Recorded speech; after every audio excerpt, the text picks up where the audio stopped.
¿Qué tal amigos de La Voz de Huejotzingo? Estamos aquí con Jorge Morales, ustedes ya lo conocen, hoy lo van a conocer un poco más. Gracias Jorge por recibirnos en tu casa, gracias por permitirnos estar aquí. Hoy queremos preguntarte cómo ha sido la vida de Jorge, desde tu niñez, tu adolescencia, tu parte profesional, qué es lo que te ha motivado, qué es lo que ha hecho que tú puedas crecer como lo has hecho. ¿Puedes contarnos un poco de ello? Claro que sí, es un gusto recibirlos acá, es un placer a La Voz de Huejotzingo tenerlos acá cerca y aparte que quien conduce este programa pues que es alguien apegado a las artes y creo que ahí empatizamos un poco más. Eh, pues mira, Jorge Morales Álvarez, tu servidor, nació el 18 de mayo de 1985, nací en Huejotzingo, Puebla, soy originario de acá, tanto del lado de mis padres como de mi madre, tanto del lado de mi padre como de mi madre. Pues mi familia es originaria de acá, del lado de mi padre soy del lado de Morales y del lado de mi madre del lado de Guerrero. Y pues cómo nace o cómo se desarrolla la persona, ¿no? Creo que esa es la pregunta que hiciste, Sí. si no me corriges. Pues mira, nací en una familia donde ha existido mucho amor, mucho respeto, mucha amabilidad, mucha vocación de servicio, mucho apoyo en todas nuestras decisiones, tanto de mi hermano Carlos Alberto Morales Álvarez, como de mi hermana Romana Inés Morales Álvarez. Yo soy el tercero de los hijos. Digamos, soy el más pequeño, pero ya tan pequeño, ¿no? Tengo 38 años. Pero bueno, también el paso de los años nos da madurez, también nos hace ser un poco más elocuentes. A lo mejor hace unos, que serán 20 años, pues era yo, quería ser revolucionario y así, ¿no? Como cuando te vas formando en la universidad y quieres ser como ese luchador, pues como apegado a esa izquierda que te motiva, ¿no? Como cuando escuchas discursos de Salvador Allende, o sea, a lo mejor hasta otras personas, ¿no? Y es grato, es grato, como me fui formando. Pero un niño libre, un niño en paz, un pueblo de libertad, de tranquilidad, un pueblo donde todos los vecinos nos conocemos, un lugar donde el hilito en las puertas era tan común que, que pues, no lo veías como algo extraordinario. Hoy en día, con tantos temas de inseguridad y así, pues ha ido desapareciendo como esas cosas, ¿no? Hoy en día un niño no lo mandas a traer las tortillas. Nosotros salíamos en nuestras bicis. No manches, éramos una bola aquí en el segundo barrio, como de 50, 60 escuincles. Y eran bicis, era food, era, era un pozo por acá cerca, donde tomábamos agua.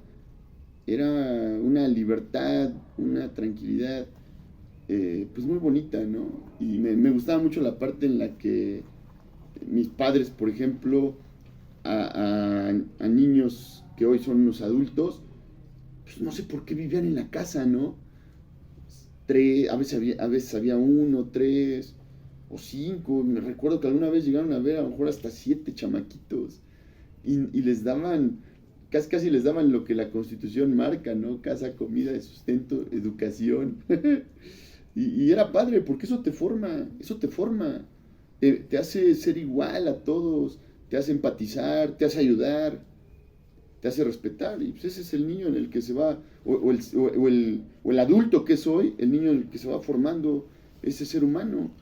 Una vez alguien me dijo que en esta vida hay dos tipos de educación: la que adquieres en casa y la que a partir de que empiezas a crear tu propia conciencia, tu propia cultura, empiezas a darte cuenta que también pues que te vas a educar tú también, o sea, vas a crear tu formación. Y en aquella época, cuando empecé a crear mi formación, pues me gustaba mucho el cine, estaba muy de moda aquí, pues que estaban empezando a formar los nuevos talentos que hoy están consolidados a nivel internacional, como Iñárritu, Cuarón, Del Toro, y era como motivacional, y dije, no, pues yo quiero ser cineasta. Y entonces me metí a estudiar comunicación, no sé si todavía existe la universidad, se llama la Universidad de Cuauhtémoc, estudié un semestre, pero no lo vi vinculante ni al cine y tampoco lo vi como tan cercano a lo que estaba yo como descubriendo, ¿no? Les dije a mis padres que no iba yo a continuar estudiando esa carrera, y después de eso esperé unos meses y presenté mi examen en la Facultad de Derecho de la Universidad Autónoma de Puebla, y fue histórico porque, bueno, para mí fue histórico porque nunca fui alguien de 10. Nunca fui alguien de 10. Hoy tengo mis propias teorías de por qué nunca fui alguien de 10. Porque no soy ajeno al estudio, no soy ajeno a prepararme, no soy ajeno a ser mejor cada día. Yo creo que, digo que, regresando al tema de mi examen, pues ni me preparé y afortunadamente pude pasar mi examen, ¿no? Yo creo que, bueno, lógicamente mi preparación de año con año, desde la primaria, secundaria y bachillerato, pues me dieron las herramientas para poder pues tener acceso a esa universidad, porque se genera una competitividad. Y pues ahorita voy a decir un poco más adelante el tema de las teorías que tengo en relación a por qué nunca fui tan buen estudiante. Yo creo, solo son teorías, ¿no? Bueno, hipótesis, ¿no?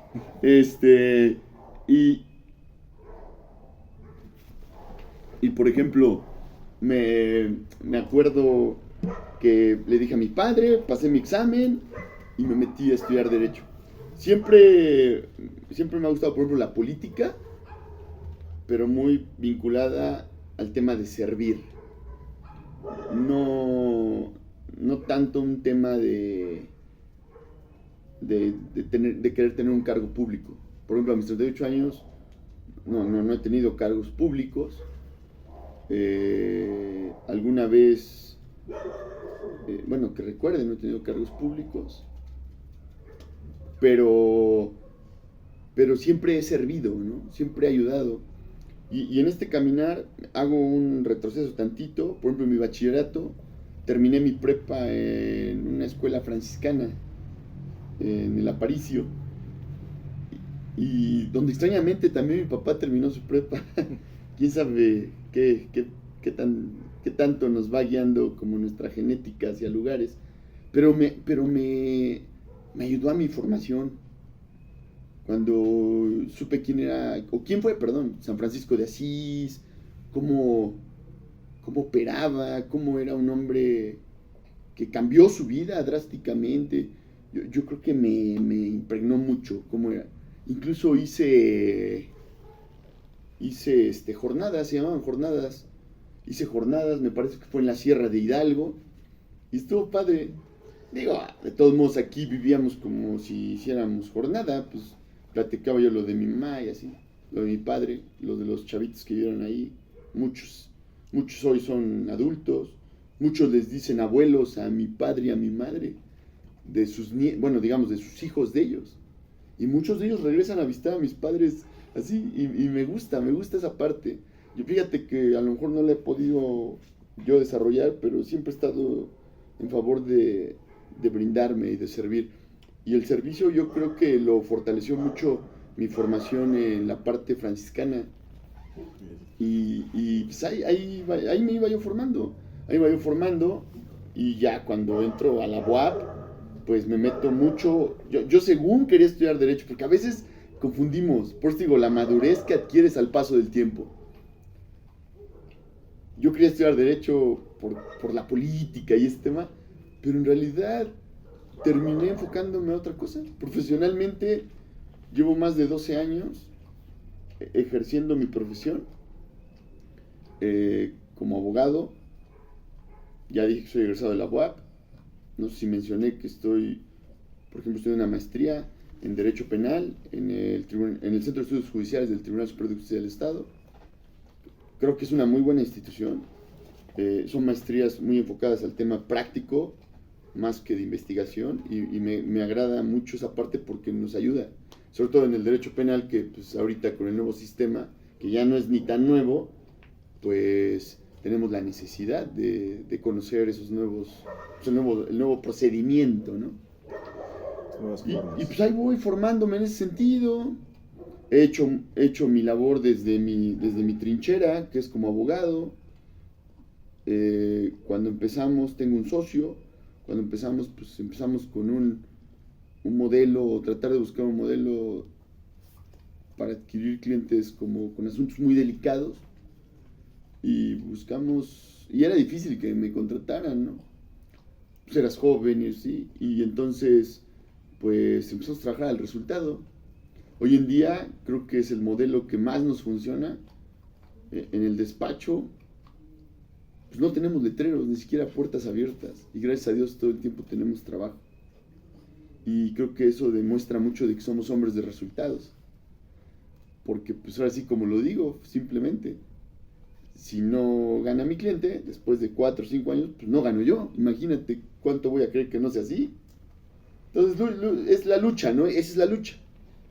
Con madurez, con conocimientos, y pues va más que nada, ese es quien es Jorge Morales.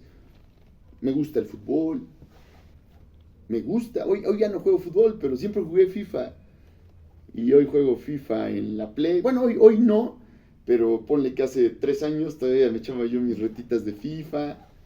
Me gusta el básquet, jugué mucho básquet. Me gusta, últimamente le estaba dando en la bici con un primo y con unos sobrinos que ahí andan ahorita. Me gustan los deportes en lo general. Disfruto ver mucho fútbol, veo Premier League, le voy al Arsenal. Fíjate lo gracioso, yo no le iba al Arsenal. En una Champions League juegan la final Arsenal-Barcelona. Yo le iba al Barcelona, pues porque ahí estaba Rafa Márquez. ¿Te gusta el fútbol? Sí. Ahí hemos visto varios partidos, de hecho, con Rafa Márquez, cuando estaba Kluivert, cuando estaba Edgar Davis, antes de que llegara todavía Messi. Eran los partidos que me gustaba ver también. Muy bien. Y entonces yo esa final, pues la celebré porque la ganamos, la ganó el Barça, pero la ganamos con un mexicano. Y me dio mucho gusto y mucho orgullo. Pero en realidad me fui muy decepcionado porque creo que esa final descubrí, por ejemplo, que el Arsenal es un equipo formador, y descubrí que esa final realmente la debió de haber ganado el Arsenal. Pero me fui muy contento porque la ganó un mexicano, ¿no?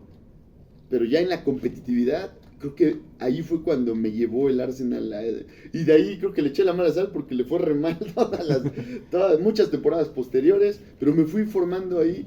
Llegó Carlos Vela, por ejemplo, al Arsenal, un jugadorazo. Y bueno, veo hasta la fecha Premier League, le voy al Arsenal, le voy a las Chivas, soy Chiva de corazón. Veo fútbol mexicano, lógicamente, pues es nuestro fútbol. Me gusta el básquetbol mucho, veo más o menos un poco de básquet. Nací viendo a Jordan, a Barkley, infinidad de jugadores, Cartero, ¿no? Al Cartero Malone, Stockton, así. Y me gustan mucho los deportes. Pero hay un deporte con el que me fui familiarizando que nunca lo jugué. Pero casi puedo decir que si puedo, veo toda la temporada del equipo al que le voy y la NFL. Creo que me gusta mucho la estrategia. Como te digo, voy madurando, ¿no? Y me gustan mucho las cosas que tienen estrategia, metodología, que están trazadas a mediano, largo plazo. No me gusta el corto plazo, creo que es muy básico, ¿no? Esa parte de saber qué puede pasar en un futuro, o sea, la planeación correcta, el engaño, porque ahí es la finta, el pase a la otra persona, el runback que tiene que ir de repente solo, o a veces va casi atascado de gente, pero cómo va librando todo eso. ¿Te gusta la estrategia principalmente? Sí, no, y aparte el saber que hay tantos jugadores parados que la falla en una, o sea, si en el fútbol puede moverse a la izquierda o a la derecha el lateral, ¿no? Y no pasa nada si el balón está del otro lado. Pero aquí, si falla por ejemplo, un ala, si falla un liniero, si falla el centro al core, si no entiende la señal el corredor del core, hay una falla total o hay un acierto total. O sea, es como muy drástico, muy hacia la suya. Y me gusta, fíjate, y así me gustan todos los deportes. El otro día me dieron un bat. Estuve en Santana. Sí, te vimos. ¿Me viste? Sí, que está, creo que le atinaste bien a la pelota. Sí, pero para eso hubo como 30 intentos. O sea, le atiné como a 8 y de los 30 le atiné como a 8. Y les pegué. Pero aquí lo interesante es, yo nunca había agarrado un bat. Y cuando lo siento así, te empodera. O sea, creo que eso tiene el deporte. Y por ejemplo, eso es en cuanto a los deportes. Jugué front también. Front con una bola de amigos que me invitaron un día y empecé a ir. Yo ni le había pegado nunca una pelota de front. Y empecé y ya como al 6º mes, padrísimo. Entonces sí me gustan los deportes, nado. Me gustan los extremos, pero no me meto tanto, te soy honesto. Tienes tu límite. No es que tenga mi límite, pero pues no los tenemos tan cerca, ¿no?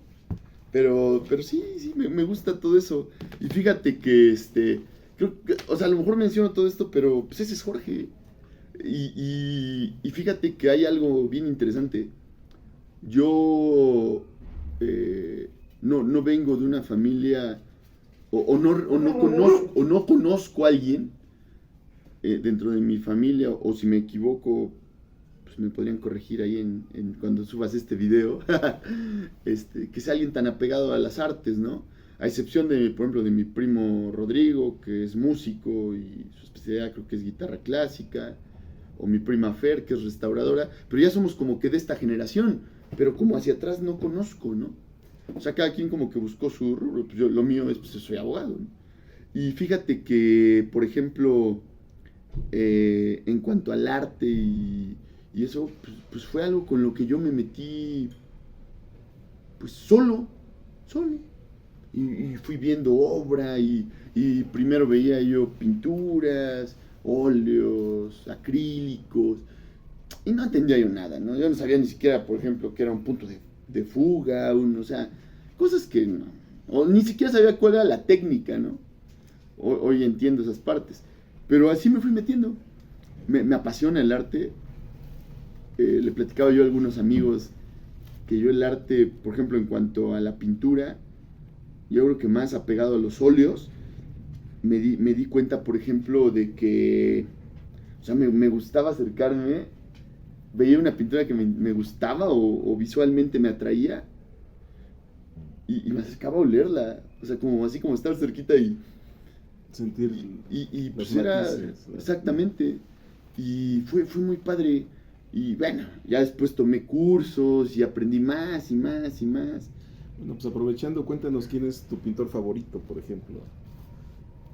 Puede ser mexicano, puede ser extranjero. No tengo un pintor favorito, tendría yo muchos. Y conforme voy conociendo, o sea, digamos, podría hablar de alguien famoso, podría hablar de alguien que tiene mucha, diría un brother artista, dice, ¿cómo usa un término? Tiene mucha narrativa, así usa el término. No, este artista él hablaba de Saturnino Herrán y decía, es que tiene mucha narrativa su obra. Y yo la verdad es que tengo muchos, no podría, y espero seguir teniendo más. Y aparte conocidos, no conocidos, famosos, no famosos. Pero si tuviera que decir uno de los primeros que a mí me impactó personalmente, por ejemplo, cuando mi conocimiento del arte era casi nulo, incluso por eso le pusimos el nombre a una cafetería que tuvimos acá, bueno, el apellido, un paisajista, ¿no? Monet, pero creo que él no es el que más me impactó. A mí me impactó, creo que tengo un nacionalismo, no sé si sea equívoco, pero tengo un nacionalismo muy impregnado. Otra vez me habla un cuate y me dice, pero si tú no eres, hace cuenta, un partido político. Le digo, no, yo no soy eso. Yo soy mexicano, soy poblano y soy huejotzinca. No te confundas. Le digo, y si quisieras saber por fe, pues soy cristiano, pero soy muy franciscano. Me gusta esa formación. Digo, me salí tantito del tema, sí, pero regresando, es quién soy yo, ¿no? Entonces yo creo que en este nacionalismo, este amor, pues creo que en el arte tenemos una aportación a nivel internacional de lo último, lógicamente. No estoy hablando, por ejemplo, del arte prehispánico, que cuando ves esos monumentos te quedas así de, esto es arte, carnal, esto es arte. Y por ejemplo, me doy cuenta de, a mí que me pegó mucho, pues, es David Alfaro Siqueiros. Para mí es algo que impregnó en mi ser, ¿no? En arte, en ideología, en su formación académica, o sea, profesionalmente hablando. Pues es los que crearon el muralismo, ¿no? A nivel internacional, y es lo que aportamos al arte mundial pues en el siglo pasado. Podrían hablar de, ahorita me podrían decir, no, pues Diego, Frida, Saturnino, pero bueno, yo me reservo. A mí me impactó, ¿no? David Alfaro Siqueiros, y creo que ahí empiezo ya más, y lo empiezo a vincular a mis ideologías, lo empiezo a vincular a cómo yo hago mi política social, y a cómo yo brindo, ¿no? Por ejemplo, en el despacho, siempre que podemos, tratamos de hacer labor social, ¿no?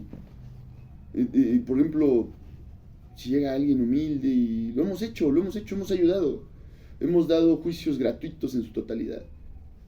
Digo, no ando trayendo las sentencias, ¿verdad? Pero lo hemos hecho. Por ejemplo, cuando mi hermano fue presidente, ayudé como a 4 o 5 personas, no yo solo, mi socio, los amigos que trabajan en el despacho, 4 o 5 personas que estaban detenidos, que tenían un proceso en el anterior sistema, y yo pedí sus expedientes, pagué hasta las copias, hicimos todo, y el chiste, o sea, hace cuenta que un chavito de 18 años que llevaba 4 o 3 años, la verdad no recuerdo, creo que me impactó mucho, en la cárcel, porque se robó el celular, marca Coca-Cola.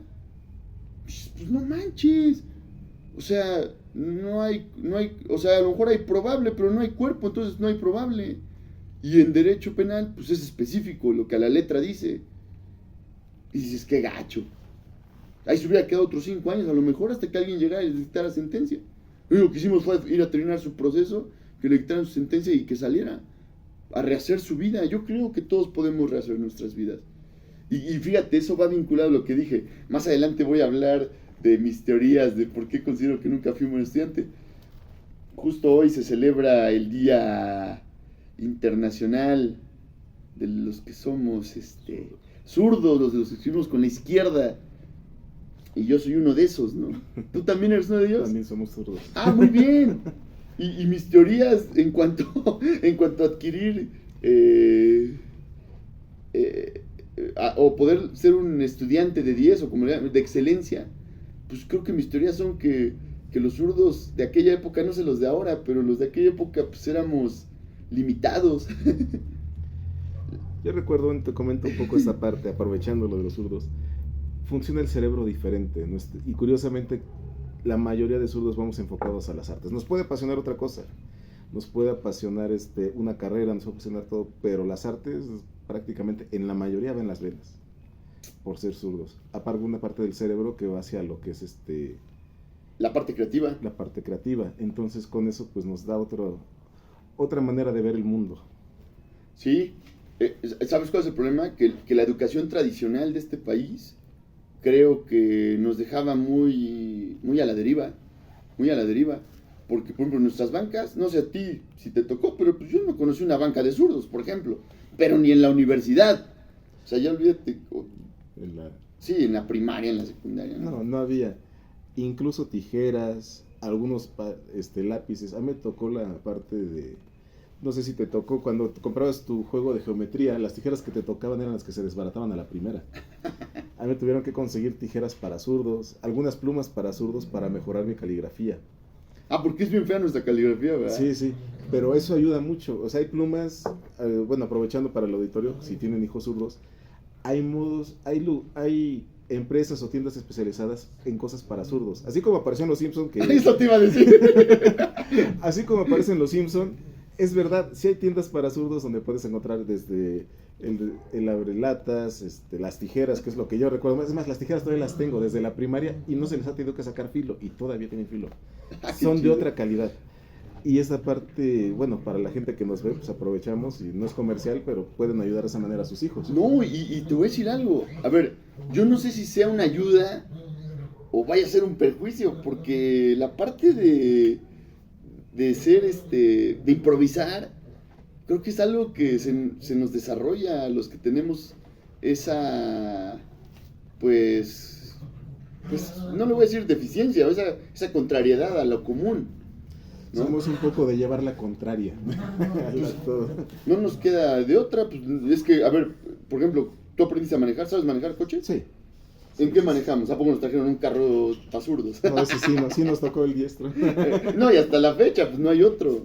Entonces así aprendimos. Entonces tenemos la posibilidad de hacer las dos cosas, a la que no estábamos capacitados y de la que ya venimos naturalmente. Por ejemplo, también tocar guitarra, ¿no? Bueno, no sé si... No, yo así malísimo para las artes musicales. Ok, bueno, me tocó tocar la guitarra y me decían, bueno, pon las cuerdas al revés para que puedas tocar como zurdo. Ajá.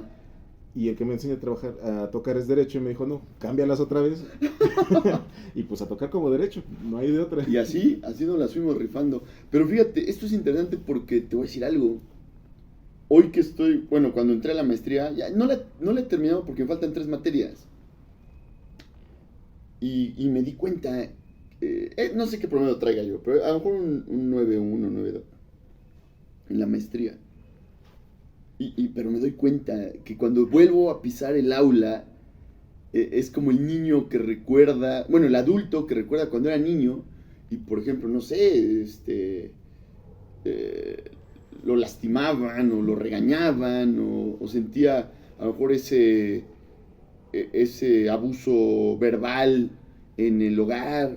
Entonces, vuelvo a pisar el aula y vuelvo a sentir todo ese ambiente que no ha cambiado. Regresas a recordar los inicios, pero ya con la persona adulta. Con la madurez, lo que te decía ahorita, o sea, vas adquiriendo una madurez y ya tienes mayores herramientas para tener un criterio más amplio, ¿no? O sea, por ejemplo, yo me di cuenta cuando regresé, ¿no? Y me encontré a compañeros que se preocupaban así como por el 10, y mi socio y yo tomamos juntos la maestría, y pues ya nosotros nada más, era más como cuando hablaba el profe, que pues a veces eran jueces de oralidad y así, y hablaba el profe y decía, no, ¿sabes qué? ¿Ya viste por qué? Por ejemplo, ¿ya viste por qué este asunto nos tardó un poco más?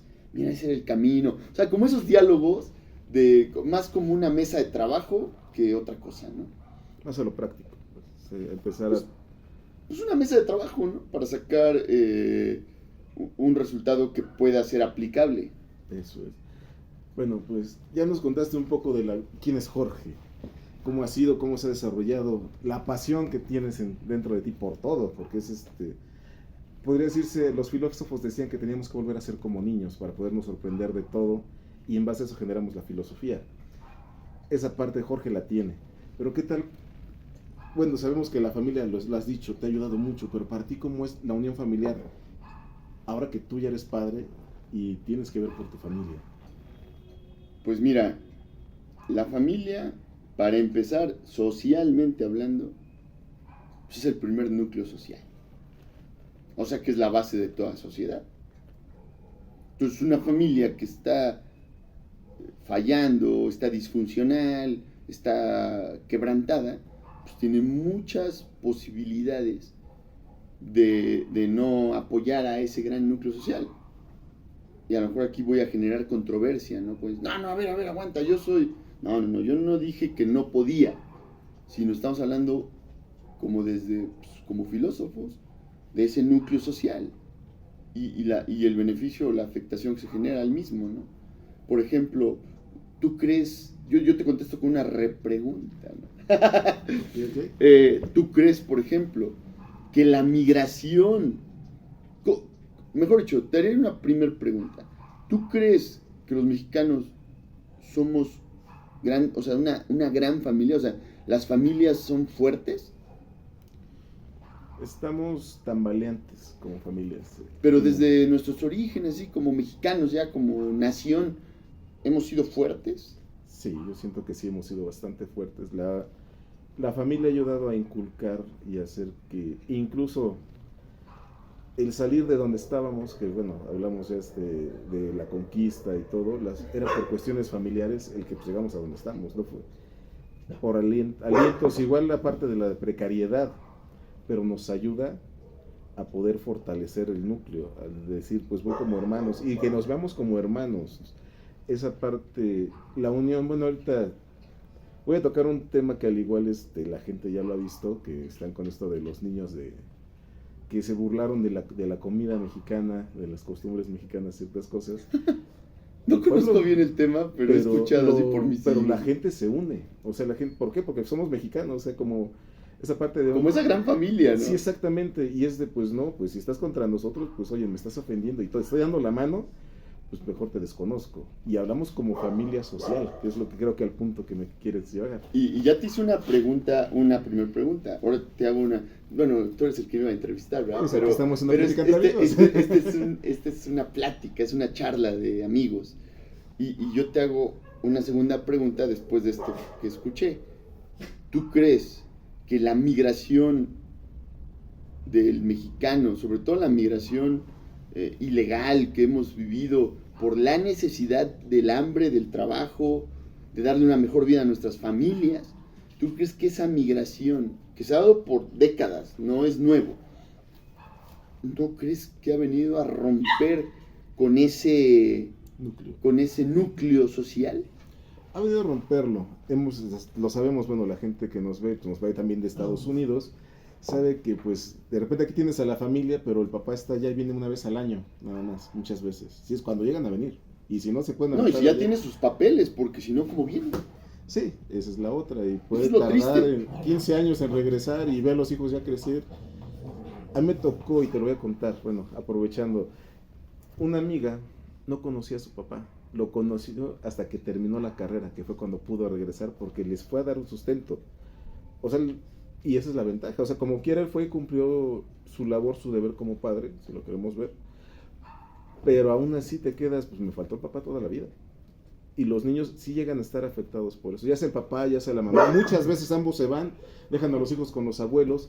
Esto nos lleva a esa parte de que se están rompiendo familias. O sea, se están fracturando porque hay niños que salen con inseguridades, niños que ya no saben cómo seguir, que piden el consejo, se lo piden a la abuela, pero pues la abuela normalmente ya está de ternura, son los que consienten, No funcionan tanto como padres como los padres. Sí, o el simple hecho de no poder estar juntos. O sea, si ese papá o esa mamá que tuvo que emigrar tuviera la posibilidad acá, ¿tú crees que se iría? Como les digo, cuando dicen, los mexicanos son flojos, no manches, somos capaces de cruzar kilómetros para ir a un lugar en el que posiblemente ni nos quieran. Pero si pasamos esa barrera de que sí nos quieren, no compartimos idiosincrasia, no compartimos tradiciones, no compartimos la misma forma de educarnos, la misma alimentación, bueno, ni el mismo idioma. Solo por el más fuerte.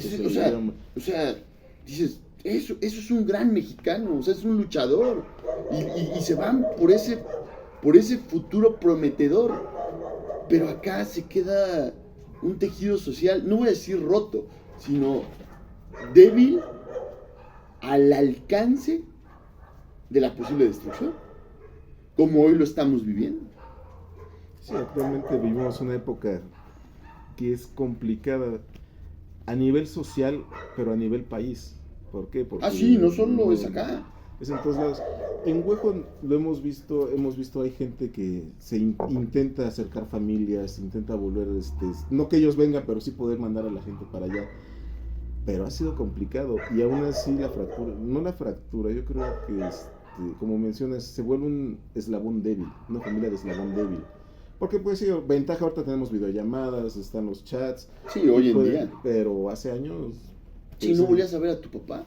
Sí, no, y si te hablaba era una vez a la semana, porque cuando hemos ido, ellos ocupan unas tarjetas para poder comunicarse, para que salgan baratas las llamadas. Y aún así, pues, estamos hablando que se gastan 1 o 2 tarjetas al mes. Sí, de aquella época, ¿no? De aquella época. Entonces, sí, o sea, la familia ha sido un tema fuerte, realmente, incluso, no voy a irme hacia el nacionalismo, porque no es por ahí, pero bueno, incluso Hitler mencionaba que para poder dividir la sociedad tenía que dividir las familias. No sé si lo llegaste a leer. No, no. Pero Hitler era lo que hacía. Por eso era la parte de la separación. En los campos de concentración, al papá lo mandaba a un lado, a la mamá al otro y al hijo al otro. Un campo de concentración, curiosamente, no era tan difícil escapar. Pero escapaban, más bien no escapaban, porque la gente tenía miedo de, si me voy yo, ¿qué le van a hacer a mi papá? Si me voy yo, ¿qué le van a hacer a mi mamá? La ruptura de la familia es lo que acaba con las sociedades, y ahí está una prueba. Digo, es algo viejo, pero es histórico y está documentado, de que era cómo manejaba Hitler a las familias. Entonces, ahorita, digamos, no estamos en esa misma época, pero el hecho de que se fracture de tal manera es hacia dónde me voy. Ahí es la deriva que generan los jóvenes actualmente. Y bueno, es donde hay que trabajar actualmente. No, y hay que meterle al tema de, a ver, entender que los gobiernos tienen una obligación, pero la sociedad tiene otra. Y todo en conjunto podría marchar de una muy buena manera. ¿A qué me refiero? Estaba en una reunión apenas donde me dicen unos amigos, tanto futbolista y nunca hemos sacado un profesional, ¿no? Un futbolista profesional de acá. Y les digo, estoy de acuerdo, pero la primera pregunta que nos debemos de hacer, ¿hay la infraestructura para sacar un futbolista? O sea, vemos muchos apasionados. Yo si no juego en el campo, pues juego en el FIFA, y si no veo el partido, pero solo soy un aficionado. Pero un profesional necesita sus horas dedicadas, como lo hacemos en nuestro trabajo, ¿no? Entonces yo me hago la pregunta, por ejemplo, acá en Huejotzingo, ¿sabes cuántos campos de fútbol del municipio tenemos? Tenemos 2. Para el profesional está complicado. Entonces, para sacar al profesional, a lo mejor tenemos 100,000 que quieren ser profesional. No, 100,000, no, somos 95,000 Huejotzingas según el INEGI. Pero a lo mejor tenemos 10,000 que quieren ser profesionales. Pero no tenemos la infraestructura. Aclarando, no es que no se pueda, simplemente hace falta mayor apoyo al deporte para... Pero ¿cuál sería? Por ejemplo, darles balones, darles uniformes. ¿Cuál sería el apoyo? Un centro que les ayude a crecer en esa parte. Exactamente. Digo, no nos hacemos abogados, médicos, locutores, maestros, formándonos en donde sea. Hay una institución que nos ayuda a desarrollarnos en ese ámbito. Que ayuda a mejorar nuestras virtudes y actitudes. Sí. Entonces nosotros tenemos la obligación de decir ahora qué sigue, porque tenemos que crear las posibilidades como sociedad. Aparte, por ejemplo, he escuchado a alguien decir muy frecuentemente en esta nación, el pueblo sabio manda, el pueblo sabio sabe, el pueblo sabio decide. Ese pueblo sabio es el que tiene que hablar. Ese pueblo sabio es el que tiene que decir, o sea, necesitamos espacios deportivos, recreativos, centro cultural. Por ejemplo, acá tenemos una casa de cultura que parece la casa de los hermanos Cerdaña, creo que le hicieron los hoyos de la balacera, ¿no? Y digo, no manches, o sea, quien orilla o quien avienta una casa de cultura en un lugar donde presume ser un lugar turístico, puta, ¿dónde? O sea, ¿dónde encuentras? Dicen que hay que ser congruentes con lo que dices y haces. Entonces, muy, muy complejo. O por ejemplo, ahorita que yo veo infinidad de gente que me dice, Jorge, ayúdame a ver cómo podemos tener un lugar en una escuela, ¿cómo le hacemos? Digo, pues déjame investigar. Y pues estás escuchando que espacios, por ejemplo, para bachilleratos, está saturado. ¿Por qué? Pues porque en el 2010 éramos 65,000 huejotzingas. En el 2020 crecimos un 43% aproximadamente. Debimos de haber crecido en infraestructura ese 43%, por lo menos para alcanzar lo básico que teníamos. Dicen, falta el agua, falta el... Pues sí, porque no hay infraestructura. Y no lo estoy diciendo desde un aspecto de... a mí me gusta, no, lo estoy diciendo como un ciudadano que está acá, que vive acá, que aunque voy a trabajar a mi despacho, todos los días regreso a dormir a este lugar. Porque así me lo enseñaron mis padres, así se lo enseñaron ellos sus abuelos, y así se lo enseñaron sus padres de sus abuelos, ¿no? O sea, mis bisabuelos. Y es el amor a tu tierra, a la identidad, el origen. O sea, tenemos que hacer algo, tenemos que exigir, ¿no?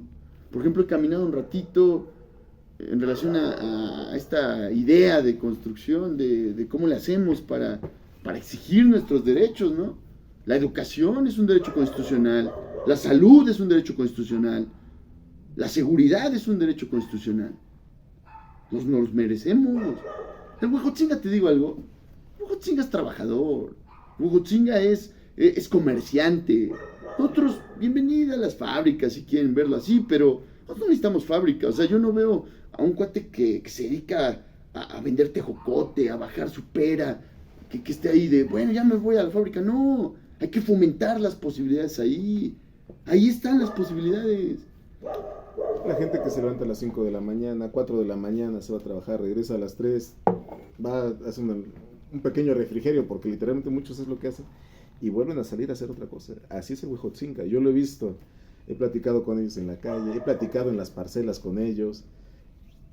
Es gente de trabajo. Aquí no hay esa parte de lo que ya está muy tachado, ¿no? El sombrerudo que le llaman en el norte. No hablo de los que manejamos en el carnaval, pero sí los que se manejan, claro, porque después también nos linchan, pero sí los que manejan en el norte, que nos ven sentados abajo de un cactus con un sombrerote. Así no se maneja, es más, ninguna parte de México, pero en Huejotzingo menos. Ninguna parte, somos bien chambas. Queremos posibilidades, eso es lo que queremos. Les digo a la gente, a ver, si tú tuvieras todos tus servicios básicos a todo dar, les digo, ¿qué necesitas? Necesitas un apoyo ahí del gobierno. Dicen, aquí, por lo menos en Huejotzingo, necesitamos que lo que tenemos de por sí ya a nuestro alcance sean las posibilidades. Ahorita va a haber la feria de las berries. Me dicen los que saben, yo no sé, no soy un especialista en la materia, pero que el año pasado hubo una gran derrama, hablando a lo mejor de millones, o no sé cómo, y digo, o sea, qué padre, una cosa que no es endémica de acá, que incluso la migración fue la que hizo adquirir el conocimiento y atraerlo hacia acá, ¿no? Muchos de allá que se fueron a trabajar a California y así. Hemos visto en esa parte cómo el comercio, no el comercio, lo que es la estructura para la cosecha, ya se ha metido el aguacate, cosa que no es, en algunas partes se han metido algunos frutos que el no nogal. Son, el nogal. Bueno, se está retomando, sí, porque sí lo había. Ahorita algunos amigos están, por ejemplo, también con el higo, están volviéndolo a hacer crecer. Ya es la gente ya está viendo que la tierra produce. Huejotzingo es una tierra fuerte. Y bueno, te comento esto por el que va por el otro lado la siguiente pregunta. Tú que viste en Huejotzingo, más allá de haber nacido aquí, para enamorarte nuevamente de lo que es tu tierra. Híjole, pero para enamorarme nuevamente. Sí, o sea, esa parte de que tú naciste acá, obviamente eso te genera raíces, te genera arraigo, te genera cariño por tu tierra. Pero ¿qué más viste para decir, de aquí soy y de aquí no me mueve la gente? Aquí me quedo, aquí lo disfruto y puedo soñar aquí en Huejotzingo. Es que, ¿sabes algo, poeta? Es todo. A mí, por ejemplo, me incomodó un poco cuando nombraron Huejotzingo pueblo mágico.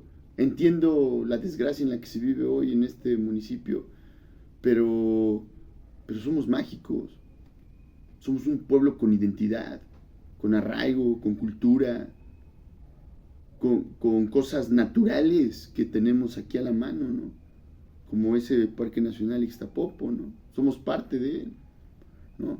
Como nuestra parte de el tejocote, el chabacano, la pera, la manzana, ¿no? El capulín, por ejemplo. Son cosas de acá. ¿Cómo no enamorarte de eso? ¿Cómo no enamorarte de tus juntas auxiliares? Como pues, en Atezca, cuando vas subiendo hacia el monte. Me acuerdo de chiquito, nos llevaban a la casa, a la cacería, y veíamos, y su mecha, qué impresionante, como todas se organizan, ahí comes, ahí duermes, y se respetan, y respetan la veda de que los animales tienen que procrear, y conocí, por ejemplo, esa casa en la que todo el animal se aprovecha, nos lo comíamos, o sea, hablas de cosas que son, dices, ¿qué te enamora de este lugar? Para su mecha, no manches, creo que podría yo contabilizar qué no me enamora, pero ¿qué me enamora? ese convento, ¿no? Ese castillo, es un castillo. Llegan amigos y dicen, no, pues no sé por dónde está tu casa, pero estoy aquí por un castillo, ¿no? Y dices, bueno, ya, ya está cerca. Esta parte, pues tú que eres poeta, ¿no? La parte de antes de la conquista de Cayehuatzin, y aparte esa labor que hizo de unir a los pueblos por medio del arte, ¿no? O sea, estás hablando de que allá en el viejo continente nos decían que éramos unos bárbaros, pero pues, ya estás hablando de compas que unificaban pueblos por medio del arte, ¿no? De la poesía. Bueno, cabe aclarar, en Huejotzingo hubo mucho poeta. Había en Nepopolco incluso se hacían algunas cosas de poesía. E incluso por ahí hay algunos documentos que hablan de lo mismo. Bueno, algunos poemas todavía están por ahí rescatables dentro de lo que se hacía en Nepopolco. Yo una vez me compré en la Ciudad de México así de que hay puestos como de periódicos, pero de libros viejos, y que encuentro un libro de poesía y ahí hay algunos poemas de acá, bueno, digo, no nada más de acá, ¿no? De Nezahualcóyotl, o sea, de varios poetas, pero había de acá, de gente de esta región, digamos, de estos señoríos. Y pues, ¿qué te enamora, Paz Mecha? Ya más reciente, pues tu carnaval, ¿no? Nuestras, pues todo lo que hacemos de manera cultural, ¿no? O sea, a mí, por ejemplo, te digo, a mí sí me daba un poco de, no me daba coraje, me daba como nostalgia cuando leía yo las risas, ¿no? ¿Qué va a tener de mágico? Que se roban camionetas caucheras en el mercado. ¿Qué va a tener de mágico? Híjole, y dices, no, momento. Hay mucha magia en este lugar. Hay mucha magia. Sí, o sea, bueno, en esa parte aportando, tú te vas a cualquier parte, nada más con ver el paisaje. Huejotzingo tiene unos paisajes impresionantes. Y si eso no es magia, pues no sé qué es. Sí, la parte natural, ¿no? Lo que decíamos. Y su gente tan buena, tan noble, tan amable, tan empática, tan agradecida. Por ejemplo, el otro día cuando fueron, no sé si llegaste a ir a los altares sí. de Semana Santa, híjole, nos anotamos en un libro que posiblemente ya ni te toca hacer ese. Y sabes el compromiso moral de hacerlo. Y a una familia le tocó y no tenían dinero. Bueno, se cuenta como una historia, ¿no? Y no tenían dinero. Y dicen por ahí, yo no sabía, ¿no? Lo narraron ahí algunas personas. Y por ejemplo, que como que publicaron, ayúdenos, o sea, que, no manches. Llegó la gente. Sí, sobraron apoyos. Me tocó decir cuál fue el del Señor del Perdón. A mí me tocó ver. ¿Cuál es el Señor del Perdón? Sí, que no tenían y empezaron y les costó. Invitaron a todos, ¿no? Sí. De hecho, curiosamente yo hablé con la gente de la comisión, bueno, como dato referencial, y mencionan que para ellos fue el mejor altar, por la humildad que se manejó, por la unidad de la gente, para ellos fue el mejor altar del Señor del Perdón que les había tocado. O sea, ese nivel es la parte del apoyo Huejotzinca, o sea, esa parte de vamos y apoyamos. Ese gran pueblo. Sí, el apoyo. Qué padre. Mira, ¿qué me enamora? Me enamora eso, ¿no? Pero también te digo algo. A lo mejor estamos muy cómodos en lo que nos dedicamos, en nuestros negocios, en nuestras cosas. Pero esos que amamos a Huejotzingo, también tenemos algo. Tenemos un compromiso moral con esta tierra. Porque a nosotros nos dejaron una tierra digna. Y si se está perdiendo, hay que recuperarlo. Porque nos pertenece. Es nuestra. Es de nuestro. No es de nadie más, ¿no? Me acuerdo mucho, digo, ¿qué tiempo llevas acá? 2 años y medio. Bueno, pues voy a platicar. Hace 15 años decía la gente, a ver, nuestro carnaval no lo hacemos para que nos vengan a ver. Lo hacemos porque nos lo disfrutamos. Y es real. Es real, completamente real. O sea, y no quiere decir que no invito a nadie a venir a ver, no. Bienvenido todo el mundo. Bajo las medidas de seguridad, bajo el respeto, bajo la responsabilidad de todos. Porque es un carnaval que tiene pues que tiene fuego, ¿no? O sea, no podría decir garantía que nada va a pasar, no, pues, dicen que el que juega con fuego pues se puede quemar, ¿no? Entonces, creo que, pero es irlos formando, ¿no? Yo, por ejemplo, a todos mis hijos, mis sobrinos, o sea, sobrinos de primas, ¿sí? Los he llevado en el carnaval, les voy enseñando para arriba el tiro, y les digo, si agarras rifle, no chupas, y si chupas, pues no agarres rifle, ¿no? O sea, como creando esa responsabilidad. Sí, que se vean que no es que no es un juego, o sea, es una responsabilidad. Una gran responsabilidad. Y pues digo, enamorarme, digo, tenemos infinidad de cosas. O sea, nuestra plaza de armas, preciosa, enorme. O sea, es un monstruo nuestro Zócalo, ¿no? Ahora ha faltado darle alguna vocación en algunos espacios, eso, pero es enorme y es hermoso. Nuestra presidencia, que es uno de los últimos edificios, ¿no? De épocas de Corregidor. ¿Qué te digo? Pues tenemos el único aeropuerto internacional que hay en Puebla, pues está acá instalado. Ya dije de nuestros monumentos, que somos parte del Popo y del Lista. Pues, bueno, y creo que algo muy importante, que a fuerza tiene que ir vinculado a todo esto que menciono. Mi origen. Mi origen no es algo de lo que yo me tenga que avergonzar ni agachar la cara. Es algo que me hace prosperar y ser mejor cada día.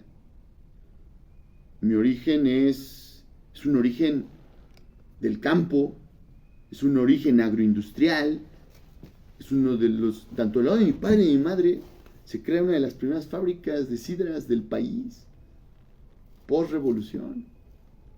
Después se crea un conflicto entre familias, bueno, quedan dos familias diferentes, y se rompe.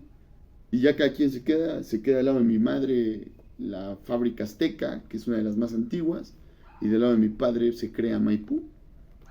Por cierto, Maipú, pues una de las fábricas más importantes, o si no es que la más grande de su época, en cuanto a la producción de sidra, ¿no? Te estoy hablando de que producían no solo sidra, almíbar, bueno, frutas en almíbar, por ejemplo, los vinagres, los chiles en vinagre, todas esas cosas. Y también del lado de Azteca, ¿no? Y ese es mi origen. Y ese origen, por ejemplo, la tienda de mi bisabuelo Tomás Guerrero, ¿no? Una tienda donde se vendía, haz de cuenta, pues una pala, una carretilla, una hoz, un clavo,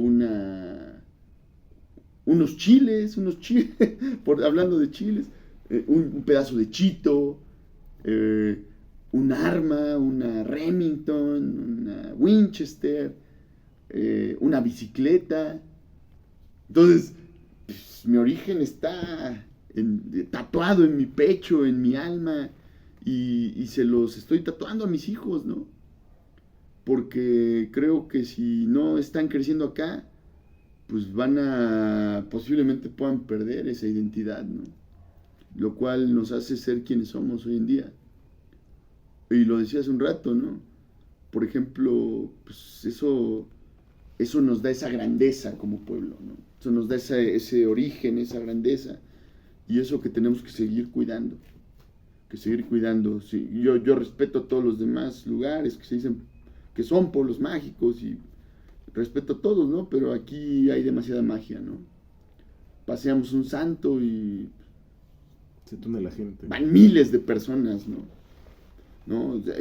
Este tema de la salva, ¿no? Que es un tema pues muy, muy cristiano. Y no, pues mi salva duró 40 minutos. No manches, ya el de enfrente del otro santo quiere que su salva dure 45, ¿no? Y pues así. Esa parte es una competencia sana. Sana y buena. Sí. Y aparte algo bien importante. Todo el pueblo coopera. Todo eso, así como lo has venido viendo durante tus 2 años y medio que llevas radicando acá, todo eso, que lo hacemos casi todo el año en distintas épocas, distintas festividades, lo hacemos el pueblo completo. No lo hace una autoridad, no. Lo hace el pueblo, con el dinero del pueblo, y el trabajo y el esfuerzo del pueblo. Y a eso vamos a fomentar. Por eso hablaba yo. Claro que somos un pueblo con mucha magia. Eso es. Para terminar, Jorge, vemos la parte, hemos platicado un poco de todo lo que ha sido tu vida, pero ¿qué ha sido la política en tu vida para poder terminar esta parte? ¿Qué es lo que te inspira a la política social, la parte de estructurar nuevas opciones para poder beneficiar al pueblo? Porque principalmente es el deseo de cualquier persona que quiere que su pueblo crezca, ¿no? Hablamos de esa parte, por eso la magia de Huejotzingo, porque tú quieres verlo ensalzado completamente. Pero ¿cómo lo manejas o cómo lo vinculas? ¿Cómo entraste en esa parte de política social? Pues mira, para concluir en ese sentido, yo considero que quien guste, quiera participar, debe de entender que no es llegar por llegar, no es llegar a sentarse, no es llegar a planear. Hay que hacer un caminar para adquirir conocimiento, para entender las necesidades. No puedes llegar con 20 focos a donde ves que todo está lleno de focos, ¿no? Digo algo tan simple, ¿no? No es tanto que te vayas a estudiar un doctorado y cosas así, ¿no? O sea, que el estudio siempre nos hace mejor personas. Pero la verdad va más allá, ¿no? El ser amable con el medio ambiente, el ser respetuoso con el medio ambiente, creo que hoy en día es algo básico, ¿no? Dicen, ¿por qué estos calorones? Pues porque los dañamos. Tenemos que mejorar esa parte. Pero yo creo que tenemos que hacerlo más social y menos como de partidista, ¿no? Creo que ahí es donde se confunde la gente. Al final todos somos seres politizados. Hacemos política en todos lados, todo el tiempo. Pues el simple diálogo es eso. Y yo creo que hoy en día es cómo construimos este nuevo gran municipio, mejor dicho, cómo lo reconstruimos. Luego lo digo hasta de broma, ahorita que hablaste de Hitler, yo hablo de la Alemania post Segunda Guerra Mundial, pues a construir sobre los escombros. Porque ponerse a criticar y hablar sin construir a base de eso, no tiene ningún sentido. La reconciliación, el respeto, que la autoridad sepa que es un servidor público, no un jerarca, no un señor feudal. Creo que hoy se ve más eso que un servidor público. Y el servicio público pues, es tal cual como lo dicen, ¿no? O sea, servirle a la sociedad, al público. Y que solo te rentas por un rato, ¿no? Agarrar incluso culturas de otros países, ¿no? Donde digas, miren, hoy en día estoy listo para servirle a mi pueblo. Hoy tengo la madurez. Hoy no soy el chavito que le encantaba, que quería ser casi rojo, ¿no? Hoy soy un hombre más pensante, ha conocido las problemáticas desde su ámbito, desde su ambiente, y ha visto, por ejemplo, he visto mucho la corrupción en autoridades jurisdiccionales, ¿no? En autoridades investigadoras de delitos. Pues, ¿cómo la gente va a creer en el Ministerio Público si lo primero que te ponen es un letrero que dice aquí solo se admiten estas 6 tipos de denuncia? Pues entonces ponme 10 especializadas acá, carnal, porque la Constitución dice que eres quien tiene el monopolio de la investigación y es tu obligación de investigar, ¿no? También la sociedad tiene que empezar a conocer sus derechos y sus obligaciones, la división de poderes, ¿no? Quieren ver a diputados atendiendo temas en un lugar donde su trabajo es legislativo, para que mejoren las condiciones de ese lugar. Si yo estoy percibiendo que faltan hospitales, acá hay una clínica del IMSS donde tenemos 180 industrias formales, hablo de las formales. Posiblemente tengamos unos 20,000 trabajadores que deberían estar vinculados a esa clínica del IMSS. ¿Sabes cuántas citas dan diario? No, eso sí parte no lo dicen que un municipio. Bueno, pues muchas gracias, Jorge, y pues saludos a todo tu auditorio.